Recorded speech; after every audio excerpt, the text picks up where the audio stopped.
everyone, and thank you for tuning in to this episode of Now in ENC. My name is Victoria Holmes, and I am here with a very special guest. Hello, how are you? Hi, I'm doing good, thank you. Of course. Now, can you please introduce yourself to our audience, and then we'll get right into what's happening this weekend. Absolutely. My name is Sherry Deal, and I'm in charge of running the Greenville Comic-Con. All right. Now, the Greenville Comic-Con, it was put on pause last year. Is that right?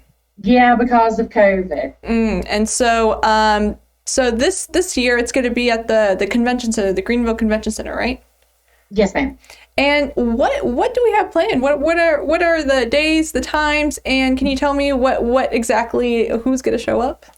It's going to be August the 7th, which is this Saturday, from 10 to 5.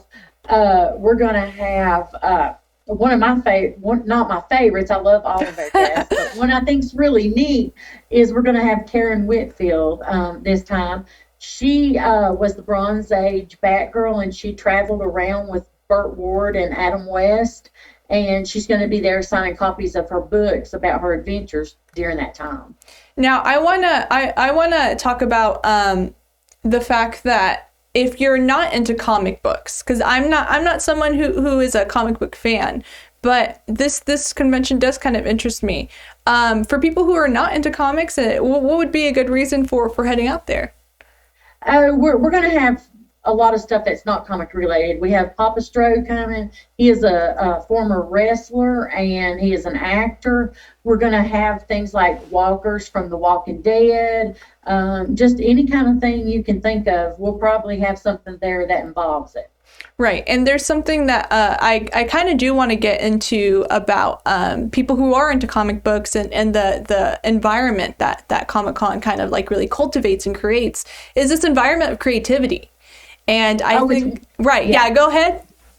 Oh, I was just going to say, yeah, it's so wonderful. You can feel the energy in the air. Mm-hmm. Yeah. And that's something that I think if that piqued my interest, let me just say that, is because when I was talking because we talked earlier, I believe last month, about Greenville Comic-Con and what's going to be happening there. And of course, I'll link that interview as well to this interview. But I talked to the owner of Blue Ox Games. And that's someone I know you're familiar with, and he talks about how it's just a place where people can, I think they said, be free to be geeks. You know what I mean? So exactly. Let your geek all showed. And so when it comes to comics, this is something that fascinates me, is that there is this exploration into other types of comics besides Superman, Batman, like the superhero comics. What other kind of comics are kind of taking over popular culture right now? Well, for example, The Walking Dead, it started as a comic. It wasn't a comic that was made about the show. It was the comic. They made the show from it. There's been several things like that. The movie Men in Black, it was a comic book first. So there's a lot of comics out there that are not just superhero related.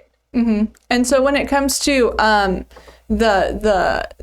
believe there's going to be animal. Is this correct? There's going to be wild animals there as well? Yes, there is. Yes, okay. There is. We have paired up for years with Eastern Exotics. They're an animal rescue, and they bring all kinds of animals to the shows to teach people about them and how to take care of them, and the best way, so they don't end up just thrown out. You know, and they bring snakes, and they've brought alligators, and just all kinds of animals. You never know what's going to show up. I hope they have, like some good, I'm sure they have some good, like, cages to make sure they're not, running around. So is there going to be any food vendors there? Yes, we have 2 food trucks coming, as well as Kona Ice will be there. And we will have concessions inside as well. Yum. That's always one of the best parts about like these kind of like festivities, is just checking out the local food vendors and some of the local businesses in the area. Because from my understanding, you're from the western part of North Carolina. Is that right? Yes. We live in Nebo, North Carolina. And absolutely in the middle of nowhere. and you've been, how long have you been running Comic-Con for in Greenville? The Greenville Comic-Con, this will be our 5th year. Oh, wow. Okay. So this is still a fairly brand new event. Yes. Is that right? Okay. And then Yes. what is your favorite part of the day, really, of what happens during Comic-Con? I love seeing the kids get so excited. When they walk in and they see their hero, they're in awe. And that's priceless. You can't put a price on that. That's true. And I think when it comes to events like these, they are kid friendly. That's right.